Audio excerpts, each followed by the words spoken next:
Good morning students. बेटे कल का हमारा टॉपिक था सादरा और दादरा। तो कल हमने सादरा और दादरा की डेफिनेशन की। उम्मीद करता हूँ आपको अच्छे से समझ में आ गया होगा और आपने अपने नोटबुक में कर लिया होगा। आज का हमारा टॉपिक रहेगा तानपुरे का। तानपुरा किसे कहते हैं, तानपुरा कितने प्रकार के होते हैं और तानपुरे के कितने भाग होते हैं और उन भागों को क्या क्या कहा जाता है। बेटा ये आपकी लास्ट डेफिनेशन है, यहाँ पे आपकी डेफिनेशन का पार्ट ख़त्म होता है। इसके बाद आपका बड़े क्वेश्चन शुरू हो जाएंगे। तो मैं लास्ट में आपको बताऊंगा कि कल का आपका टॉपिक क्या रहेगा। तो आज से शुरू करते हैं। इसमें तानपुरा किसे कहते हैं, आपका क्वेश्चन बनेगा तानपुरा किसे कहते हैं। आंसर, भारतीय शास्त्रीय संगीत में तानपुरा एक महत्वपूर्ण तत्ववाद्य है। मतलब कि बहुत ज़रूरी वाद्य है। वाद्य कहते हैं इंस्ट्रूमेंट को और तत्ववाद्य कहते हैं, तत् मैंने तार का वाद्य जिसमें तार प्रयुक्त होते हैं उनको तत्ववाद्य कहते हैं। तो ये कहता है डेफिनेशन में, भारतीय शास्त्रीय संगीत में तानपुरा एक महत्वपूर्ण तत्ववाद्य है। इससे तुम्बा भी कहा जाता है। तानपुरे से कोई सरगम या गीत नहीं निकलता, बल्कि गायक इसके तारों को झनकरित करके अपना स्वर कायम कर लेते हैं। जो इसमें से स्वर उत्पन्न होते हैं उससे गायक अपना स्वर बनाता है सरगम में, और उसके द्वारा फिर गाना गाया जाता है या राग, जो भी राग के स्वर है वो गाए जाते हैं। आगे क्या कहता है, तानपुरे की संगति से गायक को सा और पा स्वर मिलता है। दो स्वर मिलते तानपुरे में, सा स्वर बजेगा और पा बजेगा। इस संवाद से ही गाना बजाने वाला अपना गायक जो भी होगा अपना गाना प्रारंभ करेगा। स्वर मिलता है जिससे वह बेसुरा नहीं हो पाता है, इसलिए तानपुरा संगीत का मूल आधार वाद्य माना जाता है। गायकी के लिए गायक तानपुरे को अति आवश्यक मानते हैं। सर्वप्रथम तंबूरे का नामोल्लेख पंडित अहोबल ने संगीत परिजात नामक ग्रंथ में किया। हमारे दो ग्रंथ मेन है, जैसे आपका इंडेक्स में भी बताया मैंने, संगीत परिजात और संगीत रत्नाकर। तो संगीत परिजात में भी तानपुरे का उल्लेख किया गया है। इसका आविष्कारक तंबेरू महर्षि को माना जाता है। कहते हैं कि पहले इस वाद्य में एक तार का प्रयोग किया जाता है जिसे एक तारा भी कहते थे। धीरे धीरे इसमें चार तार प्रयुक्त होने लगे। आजकल यह 6 तारों में भी प्रयुक्त होते हैं, लेकिन 4 तार वाला ही तानपुरा अधिक उपयोग होता है। अब तानपुरे के हम पार्ट के ऊपर जाएंगे कि तानपुरे के कितने विभाग होते हैं, कितने पार्ट होते हैं तानपुरे के, तो उसके बारे में हम चर्चा करेंगे। तो हेडिंग डालेंगे तानपुरे के विभिन्न भाग। तो नंबर 1 तुम्बा, इसकी डेफिनेशन लिखेंगे। यह सूखे तुम्बे के बाहर के खोल से बना होता है। यह नीचे से गोल होता है और ऊपर से कुछ चपटा होता है। इसके अंदर का भाग खोखला होता है, जिसके कारण तारों की झनकार उत्पन्न होती है और स्वर गूंजते हैं। नंबर 2 तबली, तुम्बे के चपटे भाग पर जहां लकड़ी की फट्टी होती है उसे तबली कहते हैं। इसके ऊपर ब्रिज रखा होता है। नंबर 3 आया आपका ब्रिज।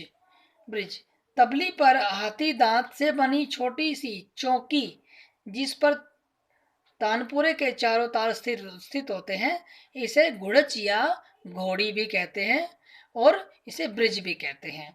आगे नंबर 4 है आपका डांड, लकड़ी का खोखला सा डंडा जो तुम्बे के साथ जुड़ा होता है। इसमें खूंटियां लगी होती हैं तथा इसके ऊपर तार खींचे रहते हैं, उसको डांड कहते हैं।